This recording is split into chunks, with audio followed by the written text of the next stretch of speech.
Good evening, here are tonight's top stories. A Burbus woman is allegedly murdered, with 3 suspects now in custody.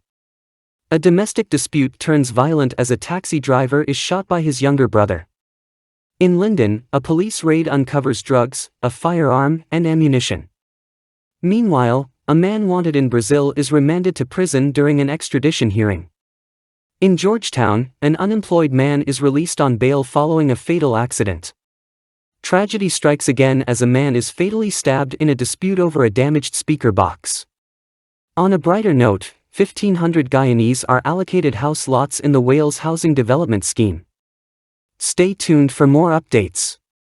Please remember to like, share and subscribe to our channel for more news. Burbus woman allegedly murdered, 3 suspects in custody. Authorities in Regional Division 6 have launched a comprehensive investigation into the alleged murder of 52-year-old Ninawati Nandalal, known affectionately as Sharda, a quarantine, Burbus resident who worked as a domestic worker. Reports indicate that the incident transpired between 12:30 HRS on April 11th and 07:40 HRS on April 12th at the No. 0 Backdam area in Quarantine, Burbus, where Nandalal was purportedly the victim of the crime. In response to this tragic occurrence, law enforcement swiftly took action, apprehending 3 individuals who are currently in custody to assist with the ongoing investigation. Their cooperation is considered pivotal as authorities strive to unravel the circumstances surrounding Nandalal's untimely demise and bring any perpetrators to justice. As detectives diligently continue their inquiries into this distressing incident, the community remains on edge, awaiting updates and hoping for a swift resolution and accountability in the pursuit of justice for Ninawati Nandalal.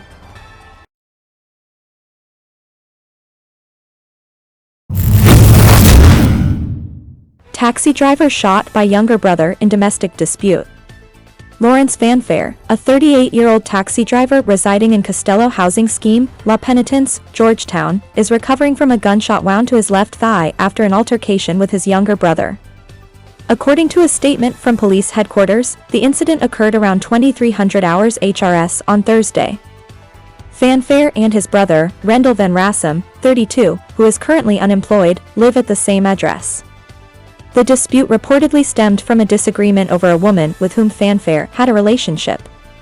Tensions escalated, leading to a heated exchange between the siblings.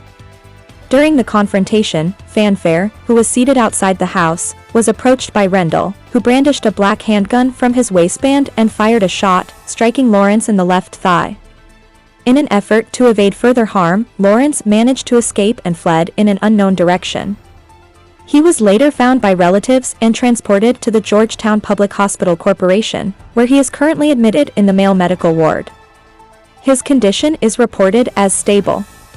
Authorities have launched an investigation into the incident, which remains ongoing.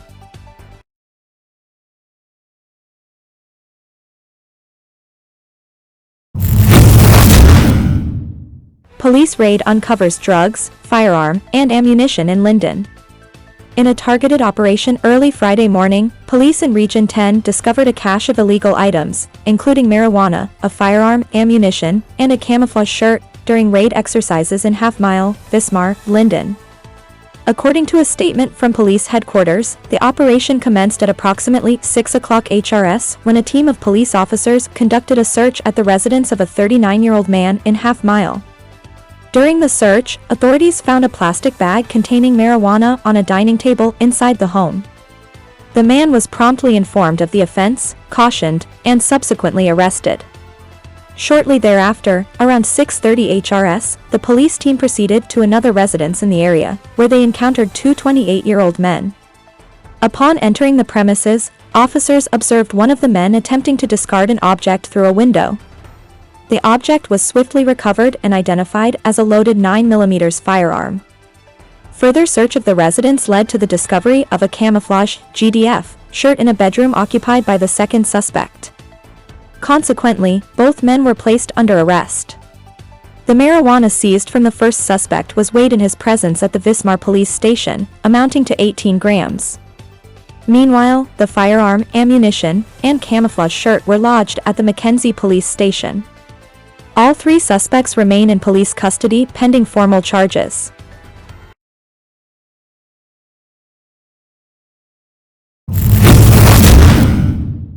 Man wanted in Brazil remanded to prison during extradition hearing. Junior da Silva, a 32-year-old man of Lot 23, Hadfield Street, Georgetown, was remanded to prison on Wednesday by Principal Magistrate Judy Lachman at the Georgetown Magistrates Court. Da Silva, who is wanted in Brazil for aggravated theft, appeared for an extradition case hearing. The government of Guyana (SCOG) initiated the extradition proceedings against Da Silva following an Interpol red notice from Brazil, indicating his wanted status for aggravated theft, which involves using a weapon during theft. Da Silva, a dual citizen of Guyana and Brazil, was represented by attorney-at-law Cyan Durjan.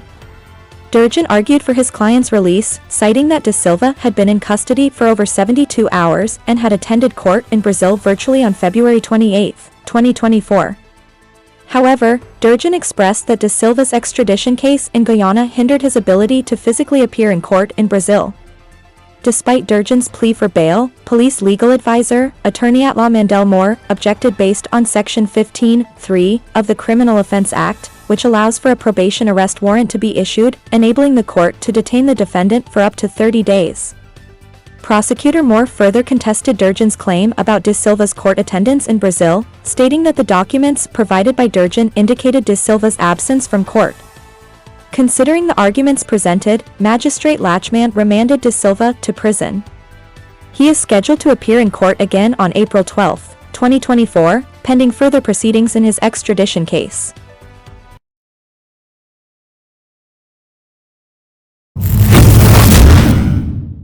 Unemployed man released on bail following fatal accident in Georgetown. Lawrence Holder, a 48-year-old unemployed man from Paradise, East Coast Demerara, was granted bail in the sum of $200,000 on Friday for his involvement in a fatal accident that claimed the life of motorcyclist Conal Husbands on March 25. The incident occurred at the corners of Cummings and Church Streets in Georgetown. Appearing before Chief Magistrate Sherdell Isaacs Marcus at the Georgetown Magistrates Court, Holder, represented by attorney Adrian Thompson, was not required to enter a plea to the charge. Thompson pleaded with the court for his client's release on bail, citing Holder's health condition as a dialysis patient. Considering the circumstances, the Chief Magistrate granted Holder bail in the sum of $200,000 and adjourned the matter until May 7, 2024, for further reports. The fatal accident occurred when Husbands, 46, of Carmichael Street, Georgetown, collided with Holder's car at the intersection of Cummings and Church Streets. Husbands, who worked at Atlas Security Services Incorporated, was riding motorcycle #CM2986, while Holder was driving motorcar PAF 3166. According to police investigations, Holder's car was traveling north along the western lane of Cummings Street, while Husband's motorcycle was heading east on Church Street. As they approached the intersection, Holder allegedly failed to stop at the stop sign, resulting in a collision with the motorcycle. As a consequence of the collision, Husbands was thrown a considerable distance onto the northern parapet of Church Street, sustaining severe injuries. Emergency medical technicians rushed him to the Georgetown Public Hospital, where he tragically succumbed to his injuries.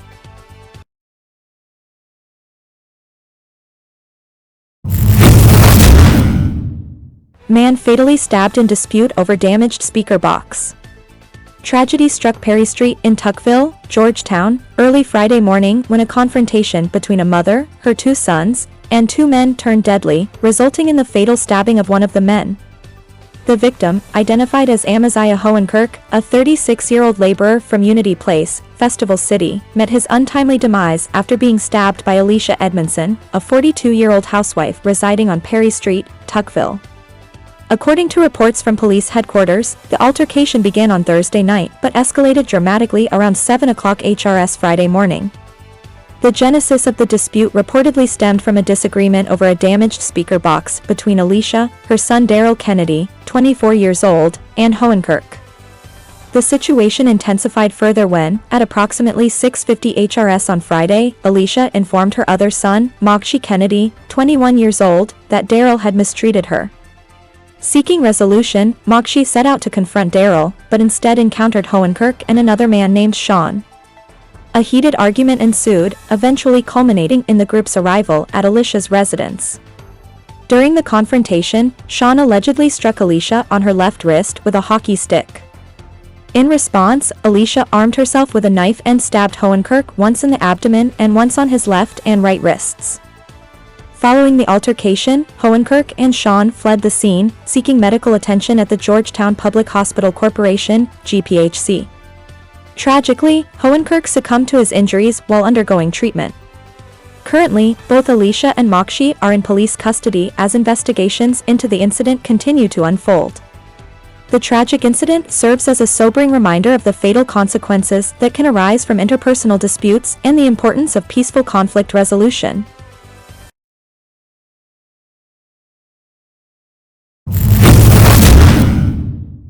1,500 Guyanese allocated house lots in Wales Housing Development Scheme. In an endeavor to fulfill the dreams of many Guyanese seeking residential properties, the first Dream Realised house lot allocation exercise commenced in the new Wales Housing Development Scheme on the west bank of Demerara. By the end of the day, 1,500 individuals from Region 3 will become proud recipients of residential house lots. Citizens from within Region 3 were cordially invited to the Regional Housing Office compound in Klein Puteroyan, West Bank Demerara, where they eagerly awaited their allocations. The beneficiaries were meticulously selected from the agency's database, with applications dating back to 2019 and prior, ensuring fair distribution across low, moderate, and middle-income brackets. The Wales Housing Development Scheme, upon completion, will feature a plethora of amenities including recreational spaces, playgrounds, a police station, fire station, health center, daycare/nursery, primary and secondary schools, post office, and magistrate court. The scheme, boasting approximately 4,700 lots, is divided into two phases, with Phase 2 earmarked for allocation during this exercise. Concurrently, infrastructure works are underway in both Phase 1 and 2. The allocation of lots in the scheme will gradually continue, with the aim of addressing the backlog of pending applications in the region, which currently stands at approximately 11,600. Strategically located just 14 miles west of Georgetown and in close proximity to the soon-to-be-completed new Demerara River Bridge, the Wales housing development holds promise for future residents.